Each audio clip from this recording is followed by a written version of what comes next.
Halo teman-teman mahasiswa yang budiman, perkenalkan kami dari kelompok 1 akan menjelaskan materi tentang landasan pendidikan. Pendidikan pada dasarnya merupakan usaha manusia untuk meningkatkan ilmu pengetahuan. Perbuatan pendidikan diarahkan kepada manusia untuk mengembangkan potensi-potensi dasar manusia agar menjadi nyata. Dengan demikian, wajarlah kiranya batasan atau konsep mengenai pendidikan selalu mengalami perubahan sesuai dengan tuntutan keadaan akibat dari perkembangan kehidupan manusia atau perkembangan peradaban manusia dan perkembangan masyarakat. Landasan pendidikan secara singkat dapat dikatakan sebagai tempat bertumpu atau dasar dalam melakukan analisis kritis terhadap kaidah-kaidah dan kenyataan tentang kebijakan dan praktik pendidikan. 1. Landasan filosofis. Landasan filosofis merupakan landasan yang berkaitan dengan makna atau hakikat pendidikan, yang berusaha menelaah masalah-masalah pokok dalam pendidikan.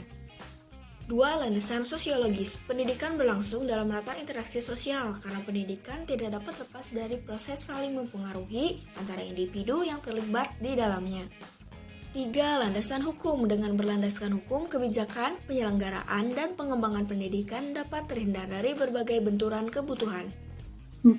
Landasan kultural. Pendidikan adalah bagian dari peristiwa budaya, dan kebudayaan dapat dilestarikan melalui pendidikan informal, non-formal, maupun formal.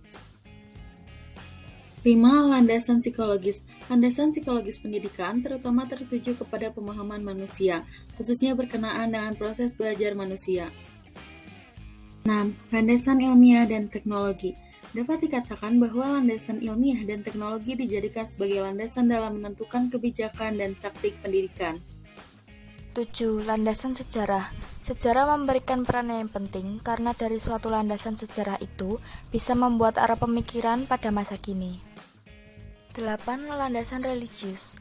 Landasan religius merupakan landasan yang paling mendasari dari landasan-landasan pendidikan, sebab landasan agama adalah landasan yang diciptakan oleh Tuhan Yang Maha Esa. Kesimpulannya, pendidikan merupakan suatu kegiatan yang universal dalam kehidupan manusia, karena dimanapun dan kapanpun di dunia terdapat pendidikan. Untuk terlaksananya pendidikan dengan baik dan tepat, diperlukan suatu ilmu yang mengkaji secara mendalam bagaimana harusnya pendidikan itu dilaksanakan. Sekian penjelasan materi tentang landasan pendidikan oleh kelompok kami. Mohon maaf bila terdapat banyak kesalahan serta kekurangan. Terima kasih dan sampai jumpa. Created using Powtoon.